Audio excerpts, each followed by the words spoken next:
વાત કરીએ પાટણની. પાટણમાં વીટીવી ન્યૂઝના અહેવાલની અસર થઈ છે. વીટીવી ન્યૂઝના અહેવાલ પછી એ જર્જરિત ટાંકીમાં પાણી ભરાવાનું હવે બંધ કરી દેવામાં આવ્યું છે.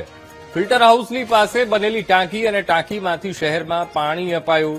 ગઈકાલે વીટીવી ન્યૂઝે પાલિકાની બેદરકારીનો અહેવાલ પ્રસારિત કર્યો હતો. આ જર્જરિત ટાંકીમાં પાટણ નગરપાલિકા પાણી ભરતું હતું. વીટીવી ન્યૂઝના અહેવાલ પછી પાટણ નગરપાલિકાએ આ જર્જરિત ટાંકીનો ઉપયોગ હવે બંધ કરી દીધો છે.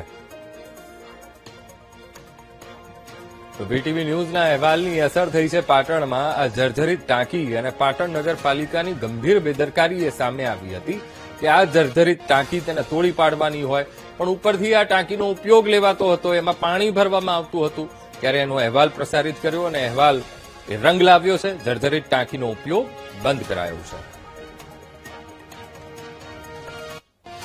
ફરી એક વખત વીટીવી ન્યૂઝના અહેવાલની ધારદાર અસર જોવા મળી છે. દ્રશ્યો બતાવવા માંગીશ કે પાટણ નગરપાલિકાનું જે નગરોળ પાલિકા તંત્ર હતું ને તેની ઘોર બેદરકારીના કારણે આ જે ટાંકીના દ્રશ્યો જોઈ શકાય છે તે જર્જરિત ટાંકી હતી. આ જર્જરિત ટાંકીની અંદર પાટણ પાલિકા દ્વારા જે પાણી અહીંયા ઉપર ચડાવવામાં આવતું હતું, જે જર્જરિત ટાંકી હોવાના કારણે હજારો લીટર પાણીનો અહીંથી વેડફાટ થઈ રહ્યો હતો, અને જેનો અહેવાલ વીટીવી ન્યૂઝની અંદર પ્રસારિત થતાની સાથે જ ઊંઘતું પાલિકા તેમજ નગરોળ પાલિકા તંત્ર અત્યારે સફાળું જાગ્યું છે. અને જે જર્જરિત પાણીની અંદર પાણીની ટાંકીની અંદર જે રીતે પાણી ભરવામાં આવતું હતું તેની અંદરથી પાણીનો વેડફાટ થઈ રહ્યો હતો, અને વીટીવી ન્યૂઝની અંદર અહેવાલ પ્રસારિત થતાની સાથે જ ઊંઘતું પાલિકા તંત્ર સફાળું જાગ્યું છે અને આ જર્જરિત પાણીની ટાંકીની અંદર અત્યારે પાણી ભરવાનું બંધ કર્યું છે. બીજી બાજુ જે દ્રશ્યો આપ જોઈ શકાય છે કે જ્યારે વીટીવી ન્યૂઝની અંદર અહેવાલ પ્રસારિત કર્યો છે ત્યારે જે દ્રશ્યો આપના કેમેરામાં જે રીતે વીટીવીના કેમેરામાં કેદ થયા હતા તેની અંદર અહીંયા પાણી જે વેડફાટ થઈ રહ્યું હતું તે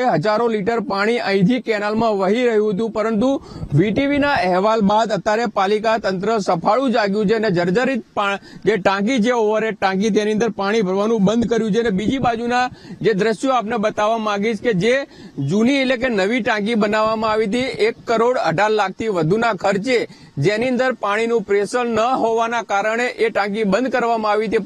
પરંતુ ફરી એક વખત વીટીવી ન્યૂઝે જે અહેવાલ પ્રસારિત કર્યો છે અને પાલિકા તંત્ર દ્વારા જે નવી ટાંકી બનાવવામાં આવી છે તે ફરી એક વખત ચાલુ કરવામાં આવી છે. પરંતુ હજુ સૌથી મહત્વની બાબત એ છે કે જ્યારે વીટીવી ન્યૂઝ દ્વારા આ બાબતે પ્રમુખ તેમજ સીઓને પૂછવામાં આવ્યું ત્યારે તેઓએ એક જ જવાબ આપ્યો હતો કે જે નવી ટાંકી બનાવવામાં આવી છે તેની અંદર પાણીનું પ્રેશર નથી એટલા માટે બંધ કરવામાં આવી છે. પરંતુ સૌથી મહત્વની બાબત છે જો પ્રેશર ના હોય તો ફરી એક વખત એ ટાંકી ચાલુ કરવામાં આવી છે, ત્યારે શહેરીજનો સુધી આ પ્રેશરથી પાણી મળશે કે કેમ તે સૌથી મોટો સવાલ છે. પરંતુ હાલ તો વીટીવી ન્યૂઝના અહેવાલ બાદ પાલિકા તંત્ર સફાળું જાગ્યું છે અને જે હજારો લીટર પાણીનો વેડફાટ થઈ રહ્યો હતો તે પાણી અત્યારે પાલિકા તંત્ર દ્વારા રોકી દેવામાં આવ્યું છે.